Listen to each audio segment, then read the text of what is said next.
Lo primero, agradecer la amable invitación. Para mí es un honor y un placer estar en este foro. Agradecer a OFI, a la Fundación Atlético de Madrid y también al Comité Olímpico Español y, por supuesto, a la doctora Diana Guzmán, que es un referente y un apoyo constante en esto, ¿no? La charla anterior ha sido magnífica y además enlaza muy bien con parte de mi charla, ¿no? Entonces podemos luego pues, continuar con el debate. Yo les voy a intentar hablar del ligamento cruzado anterior un poco dando pinceladas, porque como ya saben, esto pues, hay congresos de semanas enteras para hablar de una parte del cruzado anterior. Entonces, bueno, yo creo que dar pinceladas para que ustedes entiendan un poco qué es la mayoría de nuestro trabajo, ¿no? El ligamento cruzado anterior es el más importante de la rodilla. Otros ligamentos, cuando se rompen, no tienen tanta importancia porque la rodilla puede seguir funcionando con un tratamiento conservador. El ligamento interno normalmente pues es un esguince que, a no ser que tenga una rotura muy completa, no hace falta operarlo. El complejo lateral no es muy habitual que se lesione. Incluso el cruzado posterior, si se rompe de manera aislada, más del 90% de las veces no hace falta operarlo. El problema de este ligamento es que está aumentando la incidencia de su rotura. Los pacientes en la consulta me suelen decir, es que solo veo ligamentos cruzados rotos por todos lados, ¿no? Esto es como los embarazos, que uno va viendo barrigas por todos los sitios, pues el ligamento cruzado anterior tiene una gran incidencia de roturas. En Estados Unidos hay más de 100.000 al año y en España más o menos unos 20.000 casos al año. Y el problema es que puede terminar el fin de la carrera deportiva de un paciente. ¿Por qué ha aumentado la incidencia? Bueno, podemos preguntarnos si es que está aumentando el deporte. ¿Tenemos más deportistas en España? No solo de élite, aquí hablamos evidentemente de la élite, pero la mayoría de los pacientes que se rompen son amateurs, son gente que está federado o no, pero que el deporte es parte de su día a día y es una parte fundamental, ¿no? Ha aumentado en todas las edades. Cada vez vemos pacientes más jóvenes con el ligamento cruzado anterior roto. Saben las cargas de trabajo brutales a las que someten a las niños y a niñas ya a cortas edades. Entonces, eso también es un punto bastante interesante a tratar, ¿no? Quizá estamos sobreexponiendo a esos niños a unas cargas de trabajo para los que no están todavía formados, ni el hueso, ni el músculo, ni su cuerpo, ¿no? En personas adultas también han aumentado los deportistas y en personas cada vez de más edad. Tenemos muchos pacientes que juegan al fútbol con 50, con 60 años, que esquían, que hacen pues, muchos deportes, ¿no? En mujeres, pues en mujeres ha aumentado también mucho los deportes. Luego veremos una serie de gráficas. Lo importante es que los importes de impacto y pivotaje, como por ejemplo el fútbol, pues ha aumentado mucho las licencias de fútbol o de baloncesto en los últimos años. La pandemia yo creo que ha sido un punto de inflexión, ¿no? Después de la pandemia fue una locura la cantidad de gente que se fue a la calle. Por ejemplo, aumentó mucho la escalada. Tenemos muchos pacientes que operamos del ligamento cruzado roto que hacen escalada. Entonces, bueno, pues aparte, la pandemia en sí fue una causa de muchas roturas de cruzado, porque ese año la falta de buenos entrenamientos hizo que hubiera muchas más roturas, tanto en élite como en amateur. Y luego, bueno, pues los éxitos deportivos que tenemos en España de muchos de nuestros mejores deportistas hace que sea un efecto llamada para que la gente, sobre todo joven, pues se apunte a estos deportes. A ver. Vale. Estas son las licencias en España de 2023. Estas en marrón, verde están las totales y en azul la de las mujeres. El fútbol, como ya sabemos, pues es el deporte que más se practica. Más de 1.100.000 hombres y 130 y tantos mil, 107.000 mujeres. En los últimos años se ha duplicado la cifra de mujeres federadas en el fútbol, ¿no? Lo que más juegan las mujeres es el baloncesto. Y, por ejemplo, el deporte que gana la mujer respecto al hombre es en voleibol. De 125.000, 82.000, 87.000 lo hacen en las mujeres. Y bueno, como hablábamos, pues todos estos éxitos son un efecto llamada. En el fútbol, pues ya sabéis la cantidad de gente conocida que se ha roto el cruzado, no solamente de los actuales. Xavi, por ejemplo, se rompió el cruzado hace unos cuantos años y bueno, pues ha tenido una carrera deportiva, como sabéis, muy exitosa, ¿no? pero también en otros deportes, en el baloncesto, muchos deportes de pádel, tenemos mucha gente que se rompe el cruzado, como hemos visto, escalada, esquí. Bueno, pues Carolina Marín, que se ha roto 3 veces el cruzado. No es que sea solo fútbol, pero es verdad que lo que más datos tenemos es el fútbol. Yo además también estoy en la selección española con el fútbol base femenino, sub-16, sub-15, sub-14, pero lo que más estudios tenemos a nivel mundial es de fútbol, a nivel europeo sobre todo. En Estados Unidos pues también hay mucho fútbol americano, pero aquí sobre todo es fútbol y tenemos más estudios de momento en varones que en mujeres, ¿no? Por ver un poco pues, qué números tenemos, qué datos tenemos, ¿no? Esto es un estudio que se hizo pues, desde 2010 hasta 2020 y más o menos se vio que había unas 11 roturas al año, es decir, no hay tantas roturas. Más o menos se supone que hay como una rotura en el equipo cada 2 años. Hombre, si miramos, por ejemplo, al Real Madrid, pues esto en los últimos años no se cumple porque ha habido muchas más, ¿no? Pero esto es un poco la media. Además, como ya veremos también luego, pero cuando un paciente se rompe un cruzado, tiene más riesgo de romperse el otro cruzado y también tiene un riesgo importante de volverse a lesionar el cruzado que le hemos operado. Por supuesto, siempre se rompen más durante los partidos que los entrenamientos. Y aunque aquí tenemos a un portero, que luego hablaremos con él, pero la posición menos afectada suele ser el portero. De esto no les voy a aburrir, vamos a dar simplemente unas pinceladas que nos van a ayudar a entender conceptos. Tenemos una visión, a ver si lo puedo hacer aquí con la flecha. Bueno, aquí a la izquierda tenemos una visión frontal, coronal o en anteroposterior de la rodilla. Luego en el medio una sagital o lateral y luego hay una axial, como si cortamos la rodilla la vemos desde arriba. El ligamento cruzado anterior va desde el cóndilo femoral externo hasta la espina tibial y tenemos... Sí, lo que pasa que... A ver...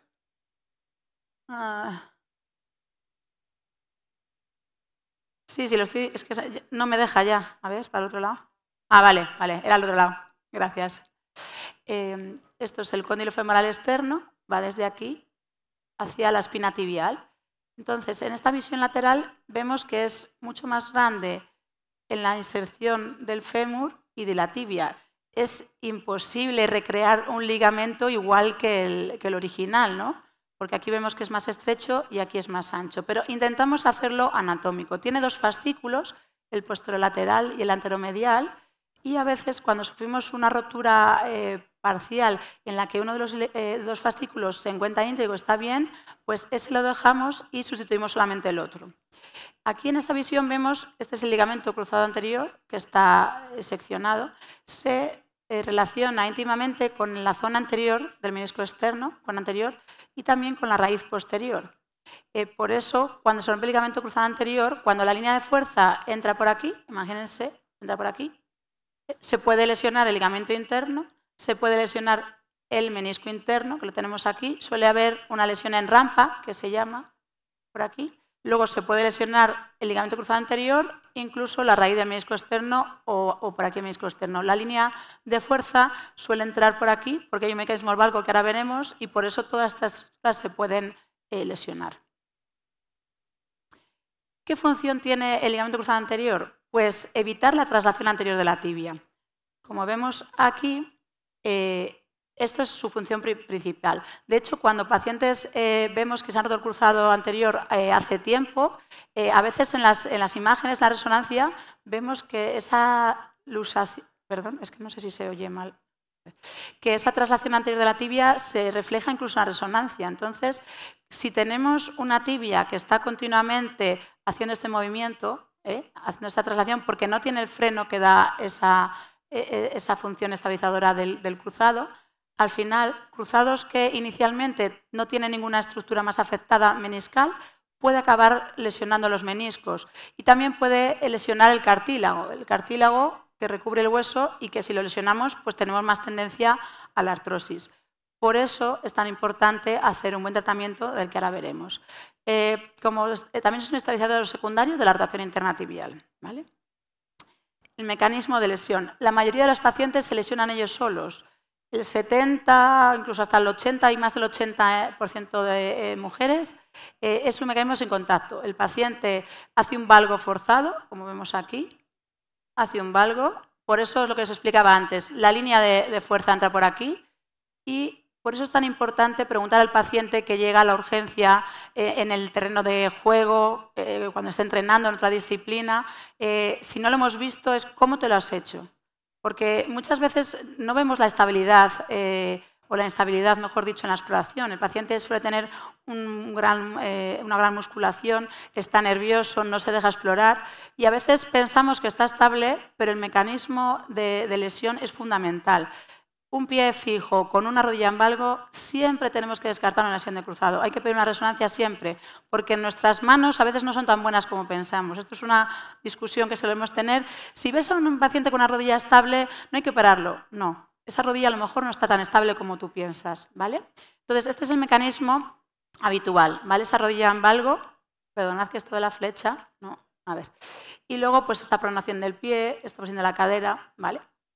Si veis el vídeo, por ejemplo, de Carolina Marín, de la recepción del salto que hace en París, es ver ese vídeo y saber que se ha roto el cruzado, porque es casi imposible que con ese valgo que hizo pues, no tuviera esa lesión, ¿vale? El otro mecanismo es el de hiperextensión. No sé si visteis el partido en el que se lesionó Carvajal, yo estaba allí en el campo, y bueno, pues la verdad es que hubo un silencio porque tú sabías que algo había pasado. Es verdad que cuando hay una hiperextensión también se puede romper el ligamento cruzado posterior. Entonces, él de hecho tiene una lesión combinada con todo el complejo posterolateral, ¿no? Pero bueno, es menos frecuente. Luego también pues, hay lesiones de contacto, ¿no? Pero la mayoría son valgo forzado sin contacto. Los factores de riesgo enlazan perfectamente con la charla anterior, porque bueno, parece que el ser mujer evidentemente es un factor de riesgo para que se rompa el cruzado y ahora vamos a analizar por qué.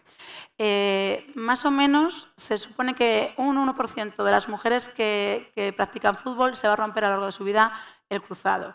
Hay series con diferentes porcentajes, 2, 6, 8 veces más frecuente. Es un poco difícil, pero es más frecuente. Y, por ejemplo, lo que comentábamos en la pandemia, en el 75% de partidos que hubo una rotura de cruzado en partidos de mujeres en España. Eso tiene que ver y enlaza con la musculación y con la propiocepción, que luego hablaremos. ¿Qué factores se pueden modificar? Pues el valgo dinámico que estábamos hablando, la lesión de Carolina Marín, eso hay que modificarlo. Eso es fundamental que los entrenadores, que los equipos, que los clubes, las disciplinas se centren en esto. Hay que intentar que el paciente sepa aterrizar en varo, que es el contrario. Sería, en vez de aterrizar así, es como aterrizar más en varo, ¿vale? Esto se puede modificar porque eso, pues con propiocepción, con salto, pero el problema es que hay unos factores anatómicos que no los podemos modificar. Como antes ha comentado el doctor, tenemos un valgo estructurado en la rodilla que es más frecuente en las mujeres que en los hombres. Los chicos suelen tener más varo, estas rodillas típicas varas de futbolistas que podemos ver, pero en las chicas en general tenemos un eje mecánico más en valgo. Además, somos más laxas, nuestro ligamento es más pequeño, igual que tenemos menos masa muscular o menos masa ósea, nuestro ligamento es más pequeño, en diámetro, en longitud, en sección. Además, esto que es el slot tibial es que la inclinación de la tibia tenemos más aumentado y eso también es un factor que añade riesgo. La escotadura, a ver si tenemos aquí, la escotadura es esto es la escotadura de nuestro cruzado, donde va nuestro cruzado, es más estrecha y eso también es un factor de riesgo. Y esa pronación del pie, que veíamos antes en el mecanismo, pues las mujeres también pronamos más el pie. De hormonas no voy a hablar nada porque me ha venido muy bien la charla anterior. Es verdad que hay muchos estudios de todo tipo, tampoco se sabe muy bien el kit final por qué, y yo estudié mucho, he preguntado también, luego preguntaré también si tengo opción, pero no tenemos como el kit real, pero va por ahí, ¿no? Todo ese aumento de estrógenos hace que aparentemente tengamos un momento de mayor debilidad y esto es fundamental para lo que estaba comentando. Hay que individualizar los tratamientos y la preparación, la prevención y la vuelta al campo. No podemos hacer que todo sea igual. Igual que un paciente, dependiendo de la edad, del género, de los deportes que haga, lo tenemos que hacer un tratamiento u otro, pues el entrenamiento y la prevención también. Esto es fundamental el entrenamiento de fuerza y luego lo que sí que se ha visto es que las pacientes que tienen dismenorrea pues evidentemente sí que mejoran con los anticonceptivos. No me voy a meter más, pero bueno, eso es importante. Y yo, claro, creo que eso sí que tenemos también que como médicos deportistas, claro, cuando estás, por ejemplo, en una selección no te da tiempo a hacer todo esto. Esto es más trabajo del club. Pero bueno, pues yo a veces si me cuentan alguna cosa sí que intento favorizar al ginecólogo porque es importante. Porque muchas pacientes tienen 20 años y no han ido nunca a ginecólogo. O sea, una deportista, no, y más si es de élite, no puede tener 20 o 25 años y no haber ido nunca al ginecólogo. Entonces, eso es verdad que toda la gente que se mueve alrededor de los deportistas tendría que estar más atento a estas cuestiones. Los factores extrínsecos, evidentemente no hay relación ante la misma situación que aumente la rotura en hombre o en mujer. Un mal estado del terreno de juego, el césped artificial, botas con tacos muy largos que se nos agarren más a la superficie, pues va mal para los dos. Pero aquí, como todo, tenemos un pero. Las mujeres suelen tener, al menos en el fútbol, peores condiciones y por eso también se puede romper más. Entonces, esto es una cosa que sí que podemos modificar. Hay un estudio en la liga inglesa, en la Premier, en la que bueno, pues las botas hasta hace poco no estaban diseñadas para el pie ni para la forma de la mujer. Entonces, eso es un problema importante. Por ejemplo, los campos, antes habitualmente en la Premier pues, se jugaban las chicas siempre al día siguiente de los chicos. Entonces, tenían mejor estado del césped.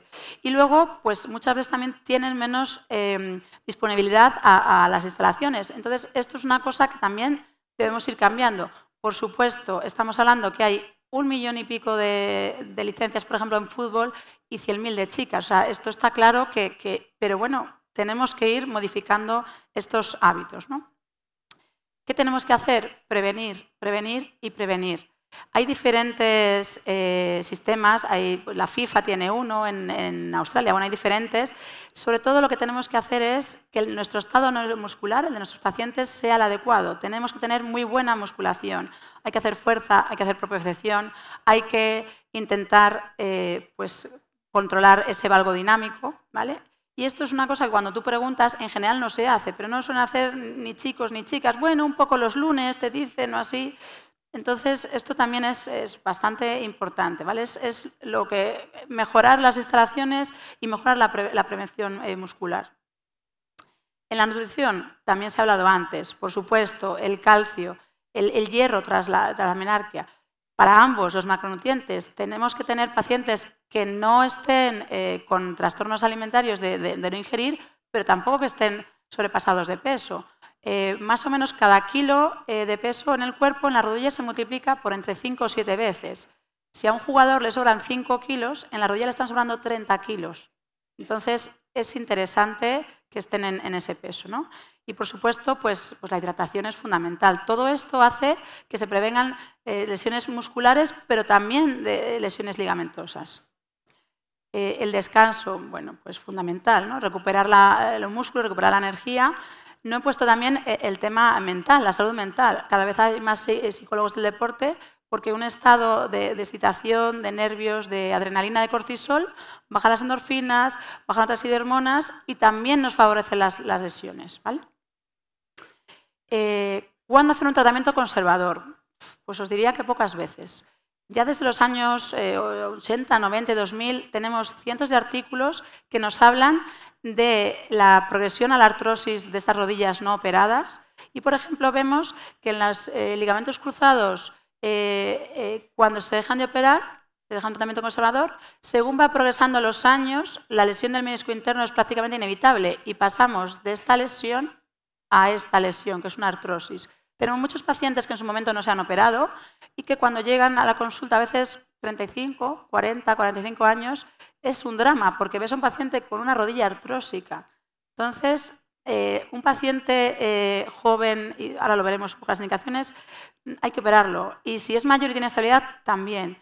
Nosotros somos muy conservadores en general, pues con un menisco, con cosas así, pero el cruzado hay que operarlo. Tenemos muchísimos artículos y muchísima experiencia que así lo avalan. Las indicaciones de la cirugía, bueno, pues la inestabilidad, lo que hablaba antes. No, es que no noto la rodilla inestable. este vídeo, a ver si sale, es de una paciente, esto se llama una prueba de pivot shift. ¿Veis cómo hace ese resalte? Esta paciente en la consulta era negativo el pivot shift, pero bueno, evidentemente por el resto de la clínica, por la resonancia, la hicimos operar. Esto es un vídeo hecho cuando está anestesiada en la cirugía. Entonces, si nos fiamos de nuestras maravillosas manos, supuestamente, para explorar, podemos tener... Entonces, no pensemos en que exploramos muy bien, pensemos en todo lo demás, ¿vale? Evidentemente, luego hay pacientes como este otro, a ver si sale el vídeo. Bueno, no sé si es el vídeo. Este tenía una lesión combinada también con el cruzado posterior, pero esto no es lo fácil, esto no suele pasar casi nunca. Tienes tú que con las manitas intentar sacar esas cosas. Un paciente inestable hay que operarlo a cualquier edad.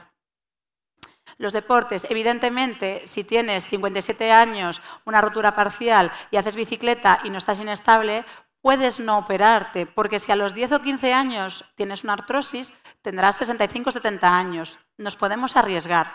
No nos podemos arriesgar con alguien joven, porque a los 10 o 15 años pues será tan joven como yo, por ejemplo, y tendremos que operarlo, ¿vale? Entonces, lo que estábamos hablando de la edad y luego las lesiones asociadas. Es verdad que si tienes una lesión meniscal o una lesión condral, ya te habla de una lesión más inestable y una lesión peor. Entonces, cuando hay lesiones asociadas, normalmente se necesita una cirugía. Tenemos pacientes, pues a lo mejor de 50 o 60 años, que si no hubieran tenido una rotura del menisco interno, los podríamos haber dejado con un tratamiento conservador. El objetivo de la cirugía es tener una rodilla estable, proteger esa lesión meniscal y del cartílago, mejorar pues, la movilidad, la fuerza y, por supuesto, el retorno, ¿no? El return to play. ¿Cuándo operar?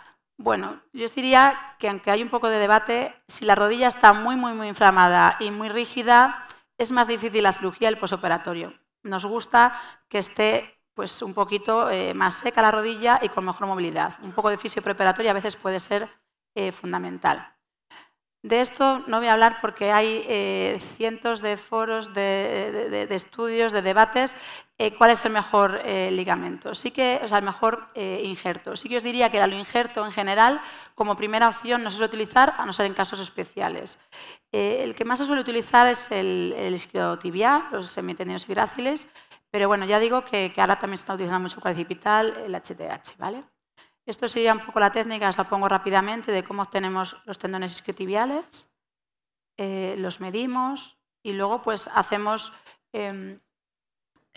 pasamos agujas, pasamos brocas según lo que hayamos medido y vamos con hilos y demás hasta tener nuestro cruzado, ¿vale? Os voy a comentar un poco el LEMER porque es algo que también está como muy en auge y todos los pacientes suelen decir, oye, eso del LEMER, ¿me lo vas a hacer? ¿No me lo vas a hacer? Esto es una técnica para aumentar nuestra estabilidad. Es como poner tirantes y cinturón. No hay que hacerlo siempre, pero sí en pacientes que tengan mucha inestabilidad, que tengan una laxitud de ellos bastante importante. Esto también se da pues, más en mujeres, que hagan deportes eso de contacto, pivotaje, o cuando hemos hecho una plastia previa y nos ha fallado. Esto sería, ahora, esto es una de las primeras que hacíamos, pero ahora hacemos la cicatriz, la hacemos un poquito más distal y más pequeña.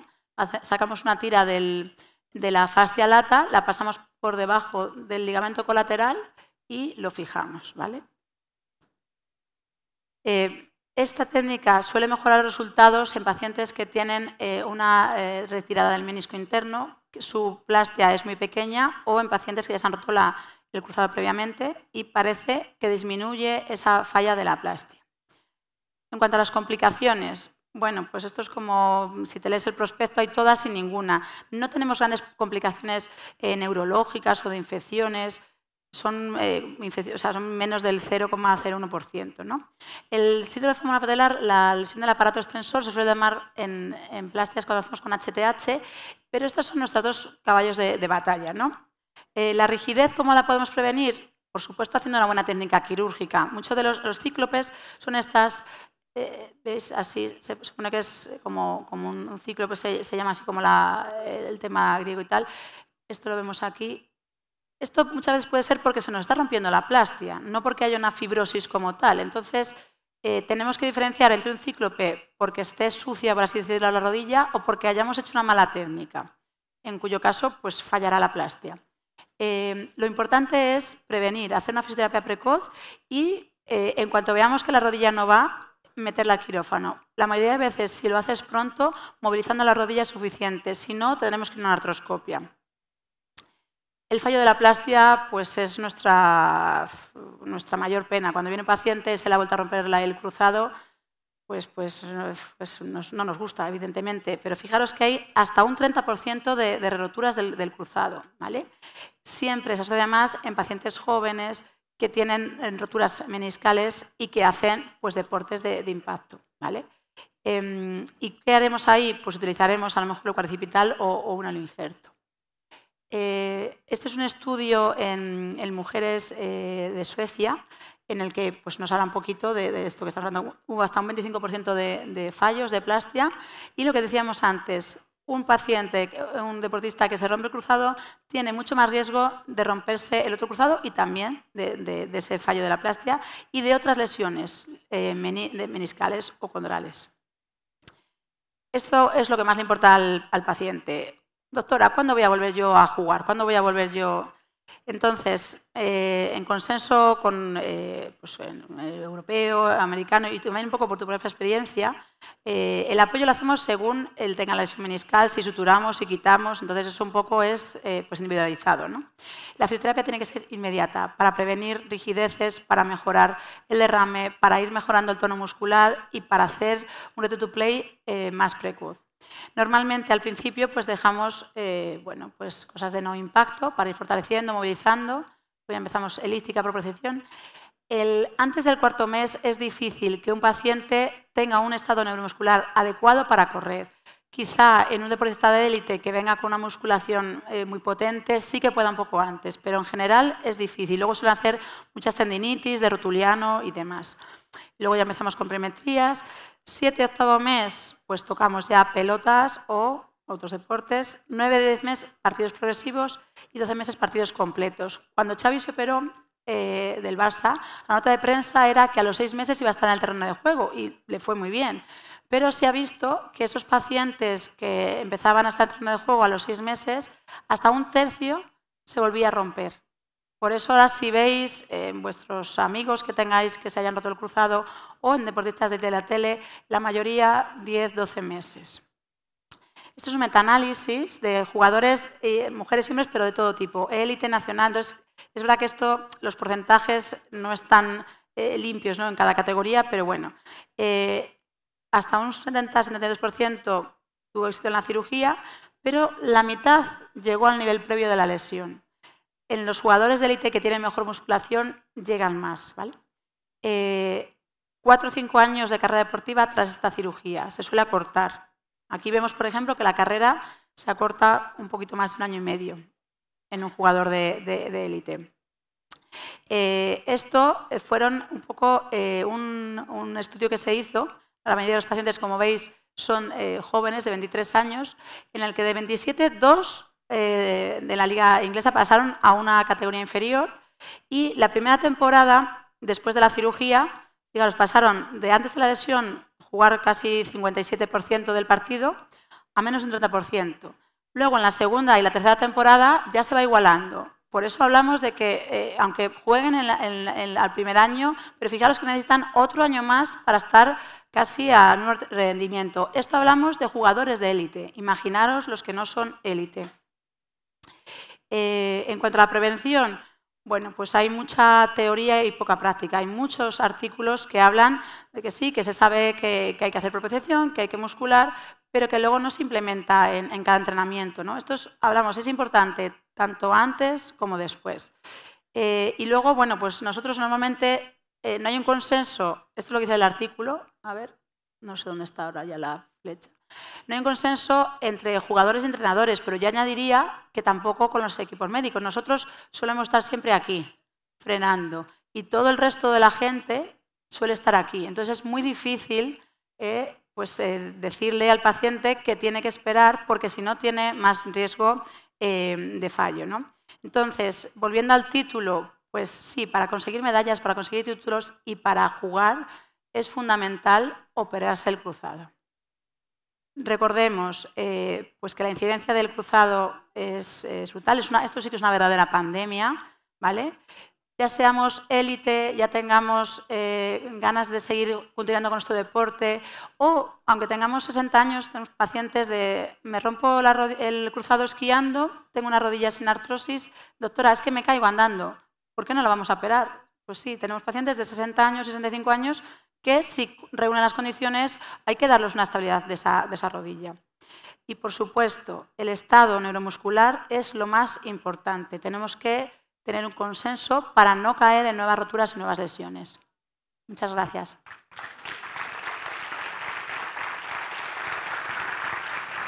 No, ella usa.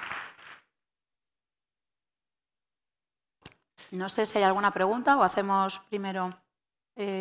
Perdón, subo contigo. Estoy aquí dando instrucciones en la sombra. No, sí, la idea que subiese ahora Andrés, ¿no? ¿Y las preguntas después? Y las preguntas, no sé si nos va a dar tiempo. Ah, vale, perfecto.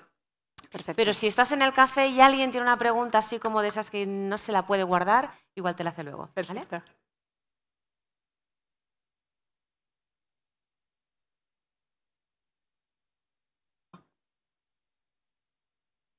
Bueno, como decíamos, ahora va a acompañar a la doctora Andrés Fernández, que es portero de Levante, y van a tener su charlita así como en privado, pero delante de todos.